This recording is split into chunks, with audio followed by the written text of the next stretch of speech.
guys. Hope everyone well today on the Student Success Coach platform.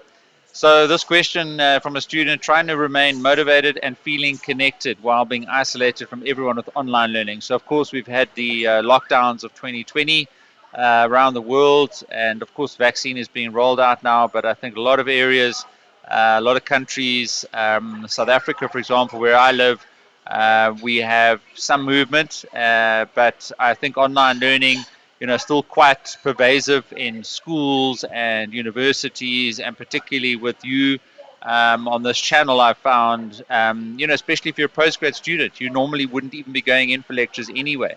So whereas we might choose to go in just to get that interaction and catch up with our supervisors, for example, now it's very limited and only where it's actual teaching that is a justifiable reason for people to go in and be together.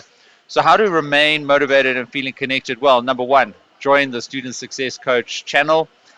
We've got live webinars on Fridays at 12 o'clock. Yes, it's all virtual, but it is real people that are watching in and engaging at the same time as you.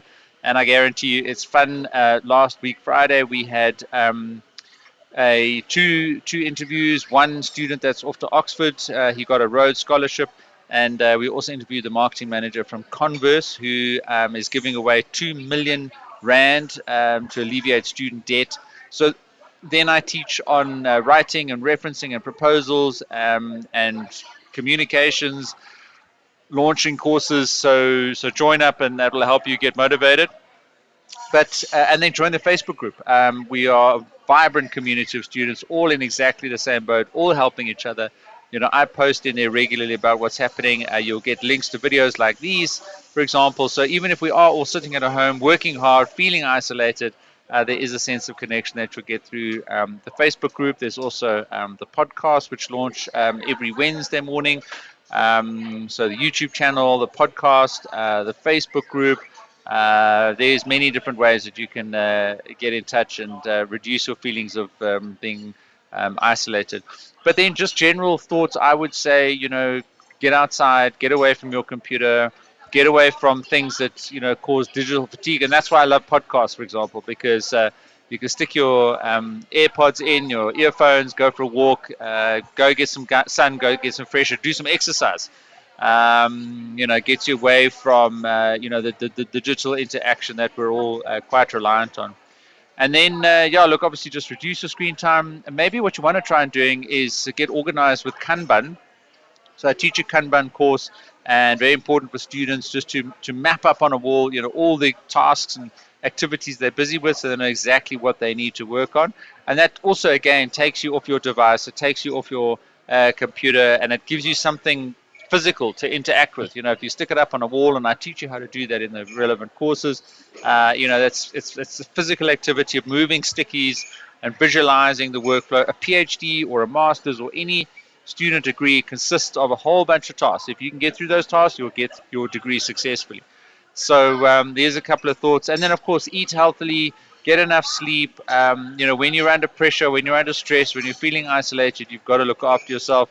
I remember one of our podcast episodes, Kabrashni was talking about being kind to yourself. So, get out, do things that just remind you that you're human and that you're not isolated.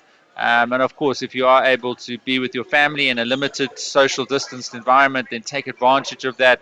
If you've got to sit outside, but keep your mask on, and make sure your hand sanitization is up to scratch. Hopefully within the next year or so, we'll have a lot more freedom of movement and interaction. I'm sitting in a coffee shop this morning, but obviously people are still being very careful and managing the sanitization requirements, etc. So I had to drop my two daughters off at a squash tournament this morning, but I couldn't watch because they weren't allowing participants or spectators or parents into the venue. So, hence I'm here and talking to you guys. But slowly but surely, I think things are picking up. And ultimately, my parting thoughts on this would just be take each day at a time and just make sure you've got your Kanban board that lists exactly what the tasks are that you need to do for the day.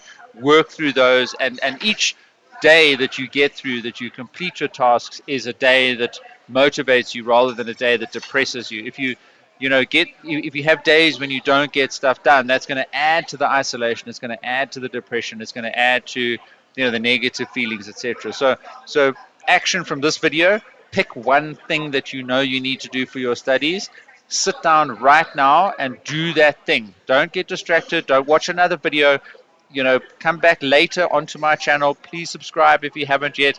But sit down and do that academic task. If it's reading a paper, if it's writing a paragraph, if it's submitting a proposal, sending your supervisor a weekly status update, then go and do that task and derive some motivation from making progress in your studies. But please do come back and check out the rest of the videos on this awesome YouTube channel. Cheers.